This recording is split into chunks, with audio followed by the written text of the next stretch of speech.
The sky didn't open. It tore. River Chebar, Babylon, 593 BC. A priest named Ezekiel sat by the water, exiled from his homeland when the air itself began to crack. Not with sound, with pressure. The kind that makes your chest tighten before lightning strikes. He looked up, and what descended from that wound in the heavens was not light, not clouds, not wings, wheels, massive, bronze, spinning in directions that shouldn't exist, perpendicular to themselves, rotating through axes that defied geometry, and covering every inch of their rims. Eyes, hundreds of them, alive, blinking, watching, no feathers, no halos, no harps, just fire and geometry, and those eyes that saw everything. Ezekiel fell to his knees, not because he wanted to, because his body understood something his mind couldn't process. He was standing before the Ophanim, the wheels of God, the beings that carry the throne itself. And if this was just the transportation, imagine what sits on the throne.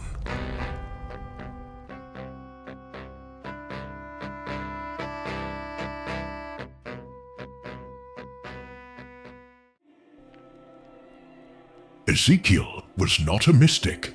He was a priest, trained in the temple courts of Jerusalem since childhood, schooled in the sacred texts, versed in ritual and law. A man of structure, a man of order. The kind of person who doesn't see visions. He reads them, interprets them, from scrolls that have been copied and recited for generations. But in 597 BC, that order collapsed.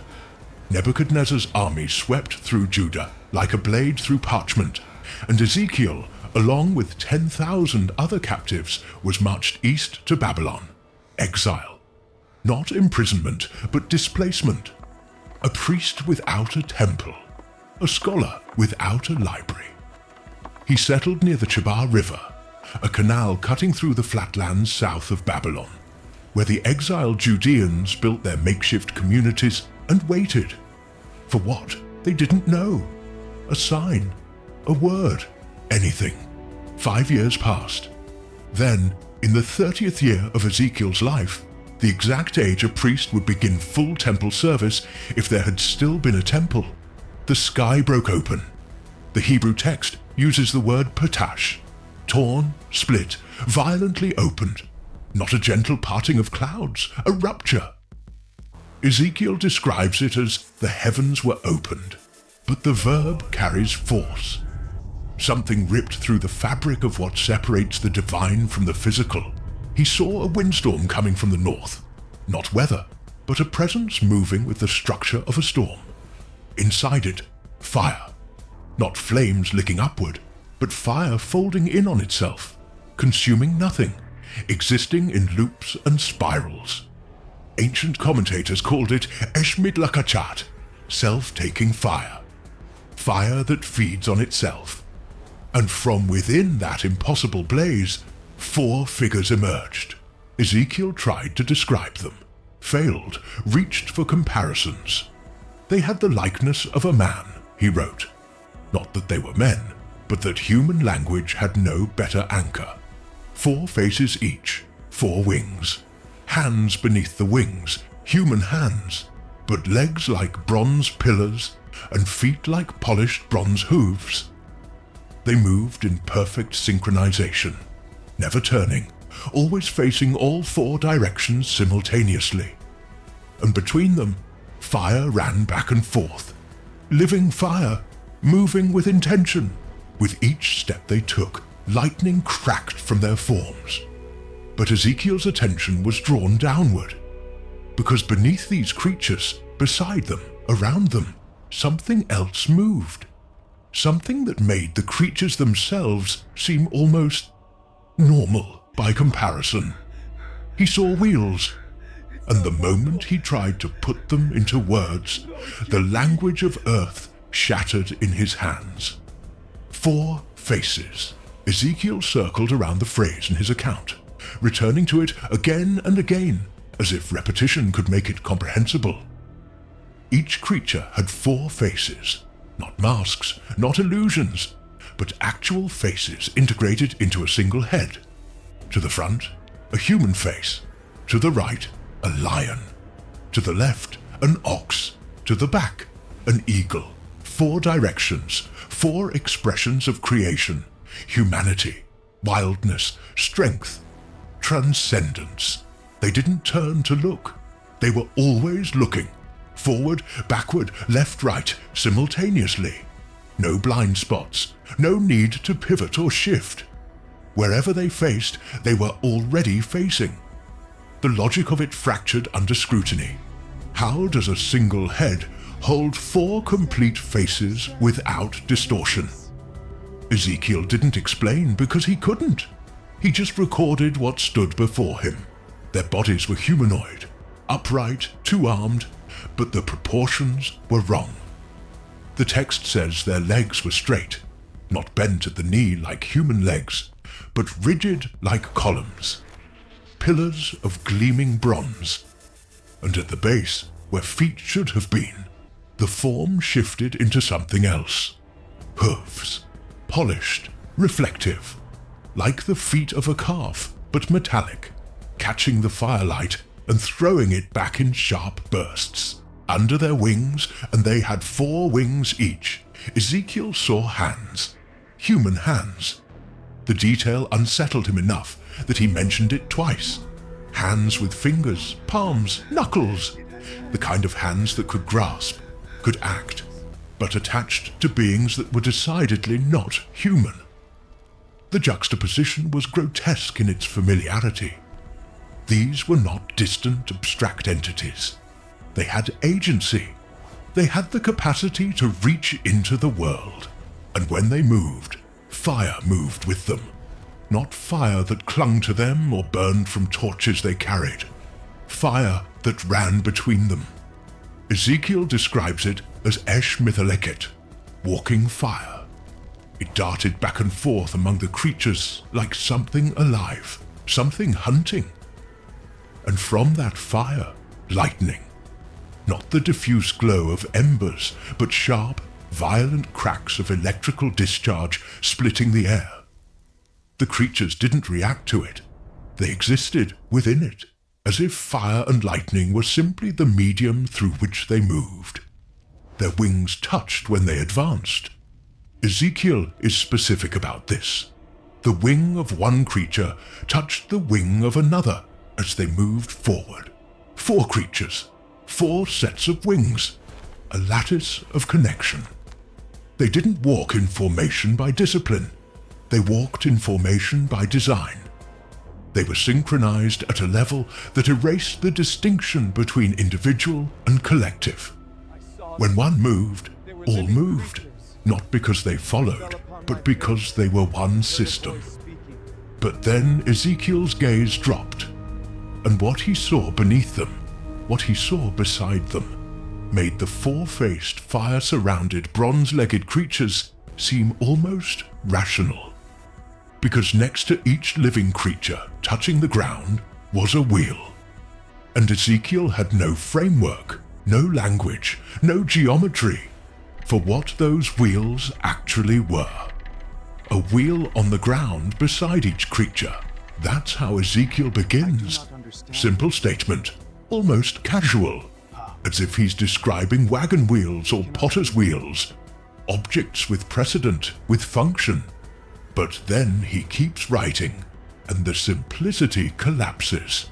The wheels were not wood, not stone, not any material he could name. The text uses Tarshish, a word that appears elsewhere in scripture to describe a gemstone, possibly beryl or topaz. Translucent, gleaming, something between metal and crystal. And their construction. This is where language started to fail him. He writes, their appearance and their work was as it were a wheel in the middle of a wheel. A wheel in the middle of a wheel, not stacked, not attached, intersecting. 2 rings occupying the same space, perpendicular to each other. One vertical, one horizontal, forming a sphere that could move in any direction without turning. No axle, no pivot point, just 2 wheels locked in an impossible geometry, rotating independently or together. Ezekiel couldn't tell. The mechanics defied observation, but what truly stopped him, what made his hand hesitate over the parchment, were the rims. He describes them in Ezekiel 1:18. As for their rings, they were so high they were dreadful. The Hebrew word is yirah, fear, terror, reverence. The height of the rims inspired dread. These were not delicate circles. They were massive, towering structures that curved overhead, and every inch of those rims, every single inch, was covered in eyes. Not carved eyes, not decorative symbols, living eyes. Ezekiel writes, "And their rings were full of eyes round about them 4. Eyes that moved, eyes that blinked, eyes that tracked. Hundreds of them, maybe thousands, set into the bronze or crystal or whatever substance formed those wheels, staring outward in all directions.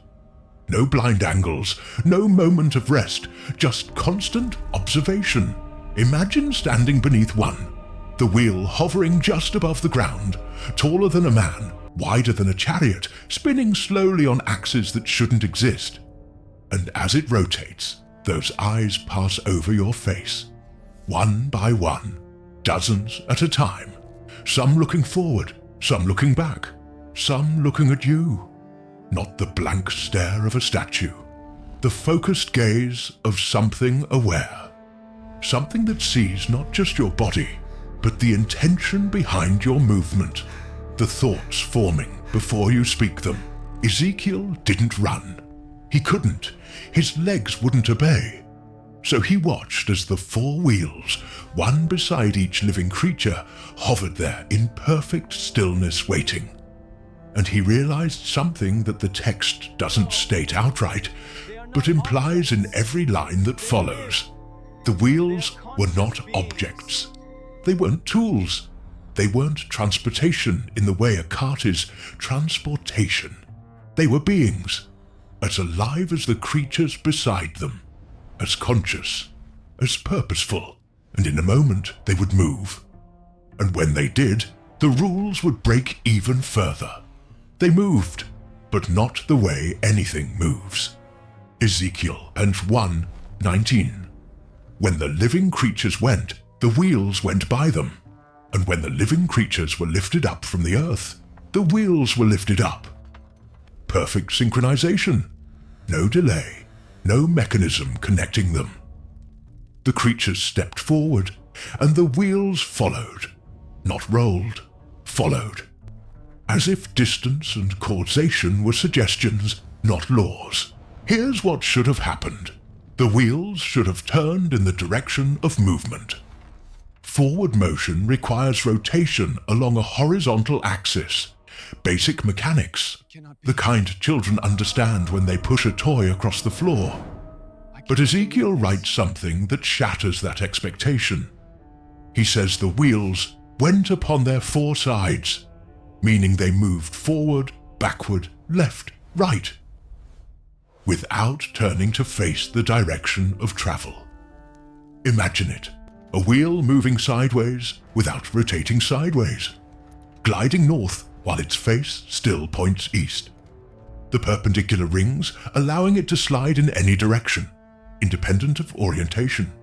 No axle to limit movement, no friction to resist, just displacement. One moment here, the next moment there, and the geometry in between refusing to cooperate with observation. Ezekiel watched them move, and his brain couldn't construct a model, couldn't build a memory of the motion that made sense. And then there's verse 20, the line that transforms them from mysterious objects into something far more terrifying. Whithersoever the spirit was to go, they went. Thither was their spirit to go, and the wheels were lifted up over against them. for the spirit of the living creature was in the wheels. The spirit was in the wheels, not mechanisms, not vehicles, not transportation, in the way a chariot transports a soldier or a ship transports cargo. The wheels were alive. They had volition. They had intention. The same ruach, the same breath, the same animating force that moved the four-faced creatures also inhabited the wheels. When the creatures decided to rise, the wheels didn't obey a command. They shared the decision. They rose because the same spirit that filled the cherubim filled the Ophanim. Ezekiel describes them lifting off the ground. Not jumping, not launching, just rising, hovering, defying weight. The text says the wheels were lifted up over against them. The Hebrew lumat suggests correspondence, mirroring, facing. The wheels rose to match the creatures, maintaining perfect alignment, as if the space between them was locked. And when they hovered there, suspended above the earth with no visible means of support, the eyes in the rims continued turning, watching the ground below, watching the sky above, watching Ezekiel, motionless and speechless, trying to comprehend what motion even meant anymore. No sound yet. That comes later. But in this moment of movement, this demonstration of physics bending under the weight of something beyond physics, Ezekiel understood that he wasn't observing technology. He wasn't watching some advanced angelic machinery. He was watching life. Life that moved through dimensions the way fish move through water. Life that treated space as a medium, not a barrier. And those wheels, covered in eyes, rotating in impossible directions, weren't scanning the area. They were hunting. Then sound, not gradually, not building, just there. As if the air had been holding its breath and suddenly released. Ezekiel 1:24. And when they went, I heard the noise of their wings, like the noise of great waters, as the voice of the Almighty, the voice of speech, as the noise of an host. When they stood, they let down their wings. The Hebrew for great waters is Mayim Rabbim, not a river, not a waterfall, an ocean. The sound of infinite volume collapsing into a single moment. The kind of sound that doesn't just enter the ears, it enters the chest, the rib cage, the bones. Imagine standing at the edge of a dam as it breaks. That first second when millions of gallons punch through concrete, and the roar isn't heard so much as felt. A physical presence that shoves the air out of your lungs. Now multiply that. Make it directional. Make it come from wings. Organic membranous surfaces beating against nothing, against everything, generating pressure waves that shouldn't exist from structures that size. But Ezekiel doesn't stop there. He adds another layer. As the voice of the Almighty. Kol Shaddai, the voice of God. Not a metaphor, not it reminded me of. No, he's saying the sound itself carried the quality of divine speech. Not words, not language. Just presence compressed into acoustic form. The kind of sound that makes you aware, on a level deeper than thought, that you are in the presence of something that could unmake you by speaking. And then, because apparently terror needs contrast, he describes a third comparison. The voice of speech as the noise of an host. Kul Hamula, the tumult of a camp, an army. Thousands of voices overlapping, shouting, commands, chaos organized into purpose. So the sound wasn't singular, it was layered. Ocean plus divine voice, plus military thunder, all at once, all occupying the same auditory space. The wings moved, and reality screamed when they stopped. Silence, not the quiet after noise, not the gradual fade of an echo, immediate absence. The text says, when they stood, they let down their wings, and the sound cut. like a blade through sound itself. One moment, apocalypse. Next moment, void. The kind of silence that rings in the ears because the brain can't process the transition. Ezekiel stood in that silence, and it was worse than the noise, because the noise at least gave him something to react to, something to brace against. The silence just waited, watched, left him standing in the aftermath, wondering if the sound had been a warning or an announcement. He describes all of this, the roar, the voice, the tumult, but never once does he say he covered his ears. Never says he stumbled back or fell. Maybe he couldn't move. Maybe the sound didn't permit movement.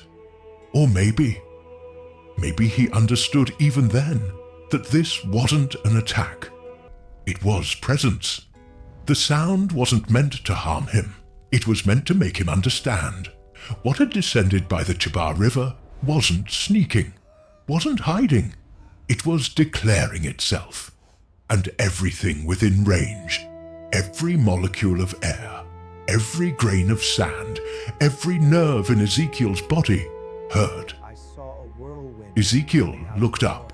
He'd been staring at the wheels, at the eyes, at the impossible geometry, at the creatures whose wings had just torn the air apart with sound. But now something pulled his gaze upward. Not curiosity, compulsion. As if the vision itself had a structure, a sequence, and he'd only been seeing the foundation. Above the heads of the living creatures, above the wings, above the fire, there was a rakir. The Hebrew word means expanse, firmament, something stretched out. Ezekiel describes it as the likeness of the firmament upon the heads of the living creatures, as the color of the terrible crystal, not glass, not ice, terrible crystal, Nora, the same root as the word for fear. A surface so perfect, so reflective, so other that it inspired dread just by existing. Stretched above them like a dome, like a ceiling between dimensions, and above that, a throne. Ezekiel 1:26, and above the firmament that was over their heads was the likeness of a throne, as the appearance of a sapphire stone. Not an actual throne, not literal sapphire. The likeness of a throne, the appearance of sapphire. What is that? Because whatever he was seeing didn't fit into the categories his mind had available. It resembled a throne the way lightning resembles a tree. Similar shape, completely different substance. Blue, deep, translucent, solid all at once, and upon that throne, a figure, the likeness as the appearance of a man above upon it. Demut Kamare Adam, the form, the resemblance, the echo of human shape, not a man, not even an angel with a man's face like the creatures below. Something that approximated humanity the way a shadow approximates the object casting it. Ezekiel couldn't see details, or wouldn't record them. He describes the figure from the waist up as having the appearance of amber, as the appearance of fire round about within it. Chashmal, a word that appears almost nowhere else in Scripture. Scholars argue about it. Glowing metal, electrum, divine radiance compressed into metallic form. Whatever it was, it burned without consuming. From the waist down, fire, not robes of fire, not flames surrounding a body, just fire as form, fire as substance, and surrounding the entire figure, encircling the throne, wrapping the form in layered light, a radiance like the appearance of the bow that is in the cloud in the day of rain. A rainbow, but not decorative, not a promise, a boundary, a spectrum of light that marked the edge of what could be directly observed. Beyond that line, Ezekiel's language stops. He doesn't describe a face, doesn't describe hands in detail, doesn't describe whether the figure moved or spoke or acknowledged him. The text simply says, This was the appearance of the likeness of the glory of the Lord. 3 layers of separation, not the glory itself, the appearance of the likeness of the glory. As if what Ezekiel saw was a reflection of something so intense that even that nearly destroyed him. And then he fell, face down, not in worship, not yet, but in collapse, his body making the decision his mind couldn't process. Because he'd spent the entire vision watching the wheels, the eyes, the fire, the wings, thinking those were the revelation, thinking the Ophanim, these massive, terrifying, geometry-breaking entities, were the message. But they weren't the message. They were the transportation, the chariot, the base, the platform for what sat above. And if the wheels, with their hundreds of eyes and their physics-defying movement, were just the vehicle, what does that say about the one they carry? This is not what hangs on chapel walls. The angel of popular imagination, blonde hair cascading over white robes, delicate wings like dove feathers, a serene smile, maybe a harp tucked under one arm, exists nowhere in the ancient texts. Not in Ezekiel, not in Isaiah, not in Daniel or Revelation. That image is an invention, a safe one, a Renaissance artist's attempt to make the unknowable marketable. Raphael painted them. Michelangelo sculpted them. European masters across centuries took the terrifying entities described in scripture and domesticated them, softened the edges, added human beauty, turned the messengers of an incomprehensible God into something that could hang in a cathedral without making the congregation flee. The result? Cherubs, guardian angels with gentle faces. Beings you'd want watching over your children. Beings that wouldn't make you vomit from fear. But the Ophanim, the actual wheels Ezekiel saw, don't have feathers, don't have faces at all, unless you count the hundreds of eyes embedded in their rims as faces. They don't comfort, they don't sing lullabies, they observe. They move through space like scalpels through flesh, precise, clinical, utterly indifferent to human comfort. There's no warmth in their geometry, no mercy in their synchronization, just function, pure, undiluted purpose. Even the seraphim, another order of angelic beings described in Isaiah 6, don't fit the modern mold. 6 wings each, 2 covering their faces, 2 covering their feet, 2 for flight. And why do they cover their faces? Not modesty, self-preservation. Because to look directly at the throne of God, the thing they serve, the presence they surround, would unmake them. These are beings of pure fire crying, "Holy, holy, holy," in voices that shake the foundations of the temple, and even they can't handle direct exposure. The cherubim, the 4-faced creatures that accompany the Ophanim, carry swords of flame. They guard the entrance to Eden in Genesis. They're not there to welcome humanity back. They're there to keep humanity out, permanently, with violence if necessary. The mercy in that story isn't the cherubim. It's the fact that God warned Adam and Eve before stationing executioners at the gate. The angels themselves? They don't negotiate. They don't offer second chances. They enforce. So when Ezekiel describes wheels covered in eyes, spinning in impossible directions, carrying a throne of fire and crystal, he's not describing guardians. He's describing a mechanism of divine presence. A chariot that allows the infinite to intersect with the finite without destroying it immediately. The Ophanim don't protect humans from danger. They protect humans from proximity to God. Because without them, without that structure, without those layers of separation, a human standing before the divine would simply cease. And that's the part modern depictions can't stomach. Angels, real angels, biblical angels, don't exist for us. They exist for God. Their purpose isn't comfort or guidance or intervention in human affairs. Their purpose is worship, execution, and transportation. They are tools, weapons, vehicles, living extensions of divine will. And the Ophanim, the wheels that Ezekiel saw by the Chebar River, spinning through dimensions, covered in unblinking eyes. They aren't interested in whether you feel safe.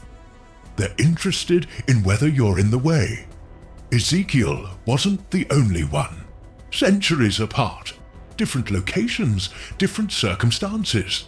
But the same entities keep appearing in the visions of prophets who never met, never collaborated, never compared notes.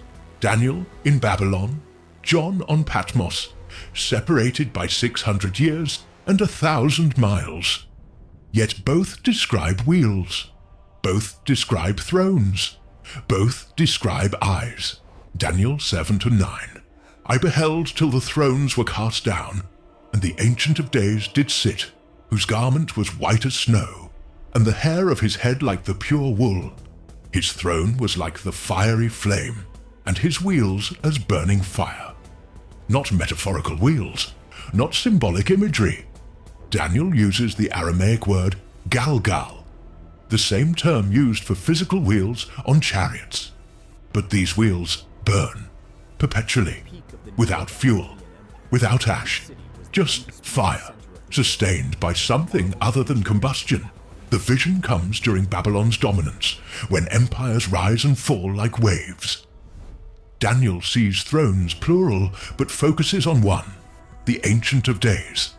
White hair, white robes, authority so absolute it doesn't need to prove itself.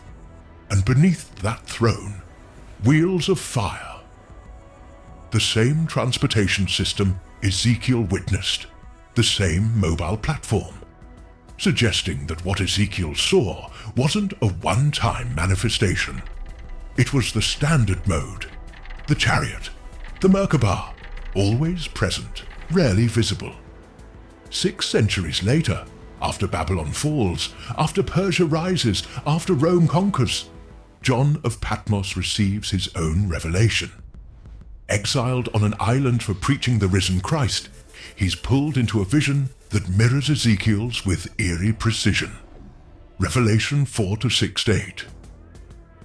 And before the throne there was a sea of glass like unto crystal, and in the midst of the throne, and round about the throne, were 4 beasts full of eyes before and behind. And the 4 beasts had each of them 6 wings about him, and they were full of eyes within. Full of eyes, not just on the surface, within, as if the eyes aren't features, they're structure, part of the fundamental design. John describes creatures around the throne, one like a lion, one like a calf, one with a man's face, one like an eagle. The same 4 faces Ezekiel saw on each cherub, now distributed among 4 separate beings. Different configuration, same essence. And the eyes are everywhere, watching from the front, from behind, from inside the creatures themselves. The pattern is unmistakable. Wherever the throne appears, wherever God manifests in direct, undeniable presence, the Ophanim and cherubim appear with it. They don't show up for routine events. They don't manifest during peaceful reigns or prosperous eras. They appear when history is about to break. Ezekiel sees them before Jerusalem falls. Daniel sees them before empires collapse. John sees them before everything collapses, the apocalypse, the final unraveling. These aren't coincidences. Prophets across centuries, writing in different languages, describing the same beings, the wheels, the eyes, the fire, the throne, always together, always in that exact sequence, as if there's a protocol, a cosmic order that doesn't change regardless of era, culture, or observer. When the divine moves into human history with full force, not subtle influence, not quiet guidance, but direct intervention. This is the form it takes. Geometry. Eyes, wheels spinning through dimensions. Creatures with too many faces. And a throne that burns without consuming. So the question becomes, why? Why does God need transportation? Why the complexity? Why the wheels, the eyes, the synchronized creatures? One possible answer, unsettling but consistent with the texts, is that the Ophanim aren't just transportation. They're insulation, a buffer, a firewall between infinite divine presence and finite physical reality. Because without them, without that layered structure of beings and wheels and fire, the throne would appear directly. And where it appears directly, nothing survives the proximity. So, what are they? The texts don't give a manual. No origin story, no technical breakdown, just descriptions of what they do. And from those descriptions, patterns emerge, functions, roles that suggest the Ophanim aren't decorative. They're operational. First, mobility.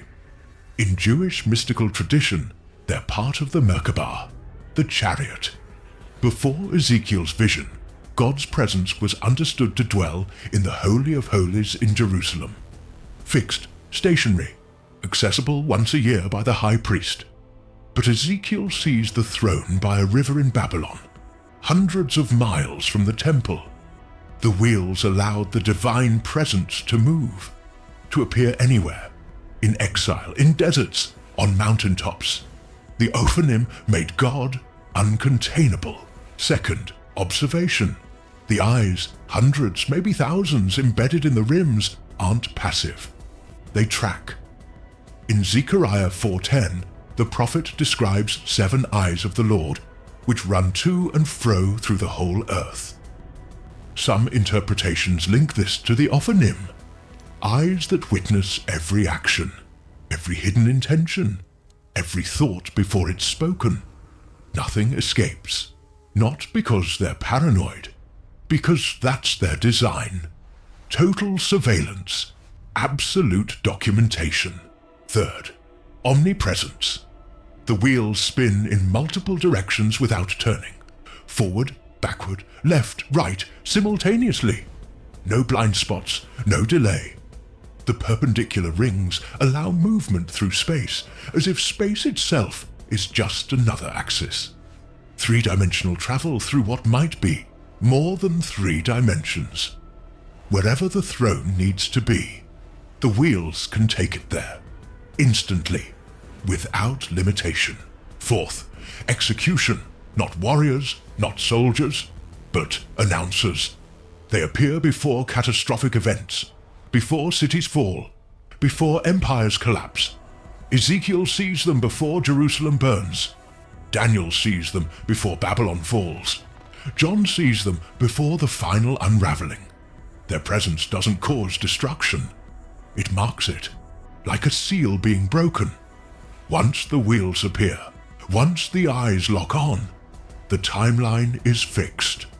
What will happen? Will happen. The Ophanim don't negotiate, don't comfort, don't intervene to save. They observe, they record, they transport the throne to wherever judgment has been decreed. And when they arrive, wheels spinning through impossible geometries, eyes tracking every movement, fire running between the creatures beside them. They don't ask questions, they don't offer appeals, they simply execute the protocol. The divine decision has been made. The wheels ensure it's delivered.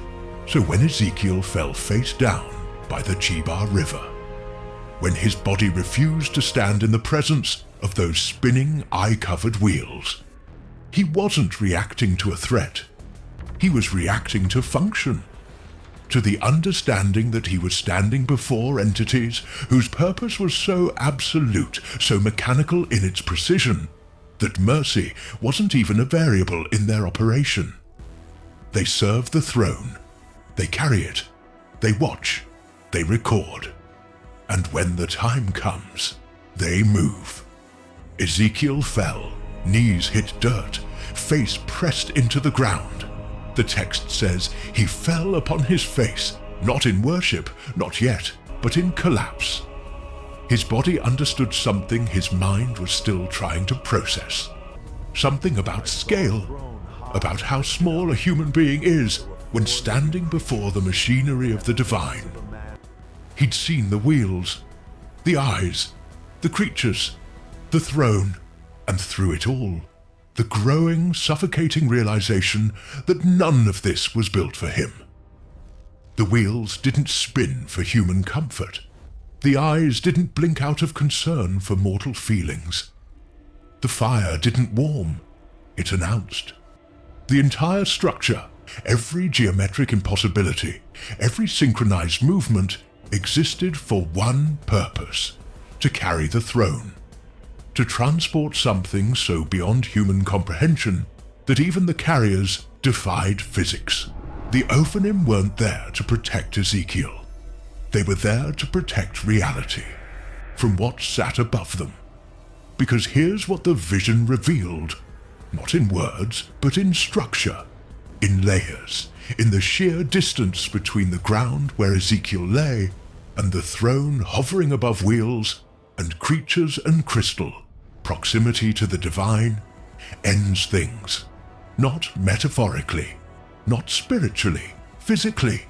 The wheels, the creatures, the fire, they're not decoration, they're space, distance, the minimum separation required for a mortal to exist in the same dimensional plane as the throne and survive. Ezekiel tried to describe the figure on the throne, failed, reached for comparisons, amber, fire, sapphire, rainbow, but every word came wrapped in disclaimers. The appearance of, the likeness of. 3 layers of linguistic separation, because what he saw didn't fit into the categories of things that can be described. And maybe that's the point. Maybe the reason prophets across centuries all hit the same wall of language isn't because they lacked vocabulary. It's because the thing at the center can't be translated, can't be reduced, can't be made safe for human understanding. So the question isn't, what are the Ophanim anymore? That's mechanics, that's function. The real question, the one that kept Ezekiel awake, the one that echoes through Daniel and John and every prophet who witnessed the throne, is this: if beings this overwhelming are just the foundation, what does that make us? Not the center, not the focus, not the reason the wheels spin or the eyes watch.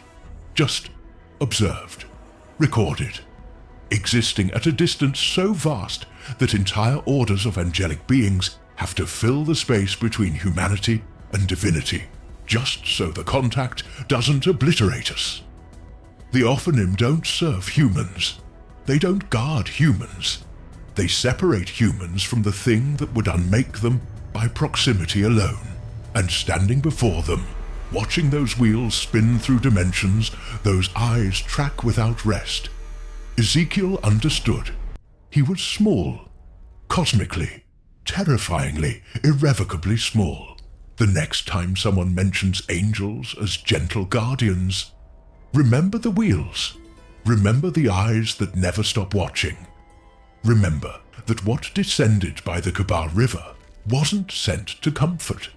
It was sent to reveal, to show Ezekiel and anyone who reads his account just how much separation is required, how many layers, how much distance, just so we can stand in the same reality as the throne and not cease to exist. If you want to survive the next revelation, subscribe. The throne room has more occupants, and they're worse.